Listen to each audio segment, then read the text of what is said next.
ಆರೋಗ್ಯ ಕೊಂಚ ಕೈಕೊಟ್ಟರು ಕೂಡ ಎಚ್ಚರಿಕೆಯಿಂದ ಇರಬೇಕು ಅಂತ ಹೇಳ್ತಾರೆ. ಎದೆಯಲ್ಲಿ ಉರಿ ಆಗ್ತಾ ಇದೆ ಎಂದಿದ್ದಂತಹ ಬಾಲಕ ಸಾವಿನ ಮನೆ ಸೇರುವಂತಹ ಘಟನೆ ಇದು. ಚಿತ್ರದುರ್ಗದಲ್ಲಿ 4 ವರ್ಷದ ವೃಷ್ಣು ಕೊನೆಯುಸಿರೆಳೆದಿದ್ದಾನೆ.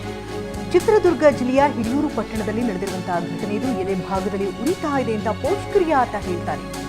ಆಸ್ಪತ್ರೆಗೆ ಸಾಗಿಸುವ ಮಾರ್ಗದಲ್ಲಿಯೇ ವೈಷ್ಣವ್ ಕೊನೆಯುಸಿರೆಳೆದಿದ್ದಾನೆ.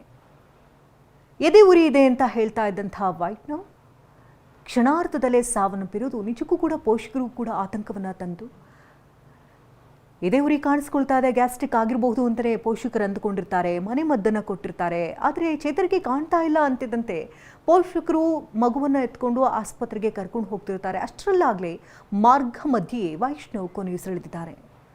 ಚಿತ್ರದುರ್ಗದಲ್ಲಿ ನಡೆದಿರುವಂಥ ಹೃದಯ ವಿದ್ರಾವಕ ಘಟನೆ ಇದು. ಹೆತ್ತವರ ಕಣ್ಮುಂದಿಗೆ ಪುಟ್ಟ ಬಾಲಕ ಸಾವಿನ ಮನೆ ಸೇರಿದ್ದಾನೆ.